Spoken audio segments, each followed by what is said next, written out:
Ай нұрын шұры сымал төгіп түнді, ақ жеркен поэзия гөл үстінде, ағарат ақ толқындар кереметті, оқшошып жаңашылған өрік гүлгө. Қайран гөл, жапжашсың қылым жашап, қачанқы ачыла элек сырың жатат. Ишенген гөл сырдашы біз дегенсіп, ийменіп ақ жылдыздар жымыңдашат. Арулық бүтөзіңе қошылғандай, арзуға шірелішкен отың бардай, қайрадан қайтып келіп, гөлім деп, алықұл жарпын жазып отырғандай.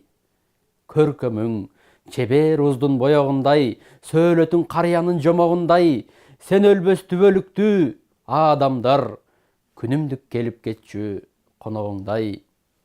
Жаштыгым сенде экенин билемин мен, жаныма жалын топтойм илебиңден, өмүрдө таянарым өзүң барда, ыр дүйнө тамып турат жүрөгүмдөн. Толкунуң толкуп турса ысык көлүм, токтобой ыр куюлар жүрөгүмдөн.